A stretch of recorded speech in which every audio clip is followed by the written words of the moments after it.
लेकिन हम उसको शाही ईदगाह मस्जिद नहीं मानते, हम उसे भगवान का मूल गर्भगृह मानते हैं। और वो मूल गर्भगृह है, वो मंदिर है, उसकी दीवारों पर सब हिंदू अवशेष हैं, कमल है, ओम है, सब है, कि जिससे कि इन एविडेंसेस को ना हटाए पाए। अगर ये एविडेंस हट गए तो character of the property change हो जाएगा, nature of the property change हो जाएगा, तो बाद का उद्देश्य ही खत्म हो जाएगा। ज्ञानवापी मस्जिद के सर्वे में मिले साक्ष्य के बाद अब मथुरा में श्री कृष्ण जन्म स्थान पर बनाई गई शाही ईदगाह मस्जिद को भी सील कर वहां भी सर्वे कराने और फौरन इस संवेदनशील मामले पर सुनवाई करने की गुहार लगाई गई है। याचिका में कहा गया है, काशी की ज्ञानवापी में जैसे सनातन मंदिरों के साक्ष्य मसलन स्वास्तिक, कमल पुष्प, नाग, घंटा, कलश, पुष्पमाला और अन्य धार्मिक प्रतीक चिन्ह मिले हैं, वैसे ही शाही ईदगाह मस्जिद में भी मौजूद हैं। उन्हें साक्ष्य के तौर पर फौरन संरक्षित करने की जरूरत है, वरना वहां काबिज पक्षकार उन्हें नष्ट कर सकते हैं, क्योंकि कुछ सनातन धार्मिक प्रतीक तो प्रतिवादी पहले ही नष्ट कर चुके हैं। सीलबंद करने के आदेश में देरी होने से कहीं ऐसा न हो कि सभी प्रतीक चिन्ह मिटा दिए जाएं, जिनसे उस स्थान की प्रकृति और चरित्र ही बदल जाए। उससे याचिकाकर्ताओं के दावे को अपूरणीय क्षति हो जाएगी। इस मुद्दे पर हमारे संवाददाता मदन गोपाल शर्मा ने हिंदू पक्ष के वकील से बातचीत की, तो सुनिए उन्होंने इस पर क्या कुछ कहा। बनारस की ज्ञानवापी मस्जिद और काशी विश्वनाथ के विवाद के बाद अब श्री कृष्ण जन्म स्थान और शाही ईदगाह मस्जिद का विवाद भी तूल पकड़ता जा रहा है।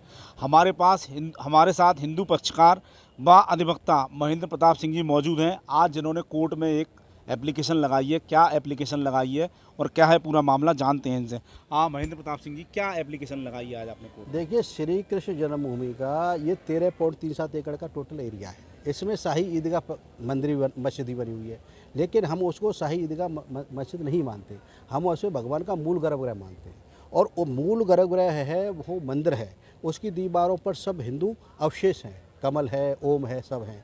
इसकी कॉपी भी हमने माननीय न्यायालय में दाखिल की है। तो हमारा आज माननीय न्यायालय से यही अनुरोध था कि वहाँ पर या तो कोई सुरक्षा अधिकारी नामित कर दिया जाए, क्योंकि माननीय न्यायालय के द्वारा 1 जुलाई निर्धारित की गई है डेट बड़ी लंबी है, तो जून की छुट्टी रहेगी, तो जून की छुट्टी में प्रतिवादीगण वहाँ से इन चिन्हों को हटा सकते हैं। तो और पहले भी 1-2 चिन्ह हटा दिए गए हैं। तो हमारा ये कहना है कि वहाँ पर एक सुरक्षा अधिकारी नामित कर दिया जाए, CISF रहे या जिलाधिकारी मथुरा को आदेशित कर दे या वरिष्ठ पुलिस मथुरा को आदेशित कर दे कि उस पूरे परिसर की समुचित व्यवस्था सुरक्षा की जाए, कि जिससे कि इन एविडेंसेस को ना हटाए पाए। अगर ये एविडेंस हट गए तो character of the property change हो जाएगा, nature of the property change हो जाएगा, तो बाद का उद्देश्य ही खत्म हो जाएगा।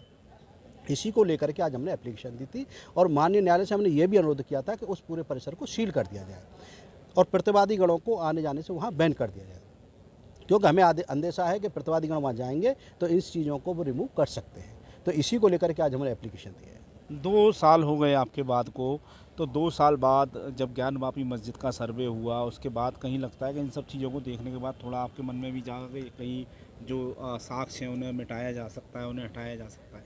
देखिए, सबसे पहले हमने 24/2/2021 को एक एप्लीकेशन माननीय न्यायालय में दी थी और उसी दिन हमने माननीय न्यायालय से अनुरोध किया था कि वहाँ पर कोर्ट कमिश्नर भेजा जाए और कोर्ट कमिश्नर जा कर के मौके की जो यथास्थिति है उसकी वीडियोग्राफी हो, फोटोग्राफी हो और पूरी डायमेंशन ली जाए उसकी, और जो तथ्य हैं वो तथ्यों का अवलोकन करके माननीय न्यायालय के समक्ष प्रस्तुत करें, जिससे कि स्थिति क्लियर हो जाए, कोर्ट के सामने भी हो जाए और जनता के सामने भी हो जाए। तो हमने पहले दिन से ये डिमांड रखी है और ज्ञानवापी परिषद के बारे में जो वहाँ का मामला है उसमें क्लियर हो गया, वहाँ के माननीय जज साहब ने आदेश कर दिया है और उसकी कोर्ट कमिश्नर भी गया और वहाँ की जांच भी हो गई है। तो हम चाहते हैं यहाँ भी इसी तरह से होना चाहिए, क्योंकि ये जो शाही ईदगाह है ये शाही ईदगाह नहीं है, ये हिंदुओं का मंदिर है, मूल गर्भगृह है। तो मूल गर्भगृह होने के नाते हम चाहते हैं कि यहाँ भी कोर्ट कमिश्नर जाए। आर्कोलॉजिकल सर्वे ऑफ इंडिया से हमने आदेश करने के लिए कोर्ट से निवेदन किया था कि वहाँ पर जाए, क्योंकि 1852 से 1863 तक यहाँ पहले खुदाई हो चुकी है और हिंदू विग्रह निकल चुके हैं। तो हम ये बार बार कह रहे हैं कि यहाँ भी आर्कोलॉजिकल सर्वे ऑफ इंडिया के द्वारा GPR सिस्टम, जियो रेडियोलॉजी सिस्टम से खुदाई हो जाए और स्थिति क्लियर हो जाएगी, क्योंकि हिंदू विग्रह यहाँ पहले भी निकले हैं। आपने पहले भी एप्लीकेशन लगाई थी कि कुछ साक्ष्य मिले हैं, कमल के फूल हैं, ये सारे फोटो आपने कोर्ट में दाखिल किए थे, उस पर क्या हुआ था? क्या नहीं, हमने वहाँ पर ओम है, कमल के फूल हैं, शेषनाग है और अन्य और भी संकेत हैं, चिन्ह हिंदू अवशेष हैं, उनको माननीय न्यायालय में दाखिल किया है। और हमने बार बार न्यायालय के सामने यही प्रार्थना की है कि देखिए ये अवशेष है हिंदू और वहाँ की जो आर्किटेक्चर है वो हिंदू है, हिंदू सभ्यता को प्रदर्शित करता है। तो हमारा ये कहना है कि भाई वहाँ पर ये सब समुचित व्यवस्था की जाए। अब आप क्या चाहते हैं? आज जो प्रार्थना पत्र लगाया आज ये प्रार्थना पत्र हमने लिया है कि वहाँ पर प्रॉपर रूप से सिक्योरिटी का व्यवस्था हो, परिसर को सील किया जाए और वहाँ पर जो अवशेष हैं उन्हें किसी भी कीमत पर हटाया नहीं जाए। अन्यथा उनको हटा दिया गया तो करेक्टर ऑफ प्रॉपर्टी चेंज हो जाएगा और केस का उद्देश्य ही खत्म हो जाएगा।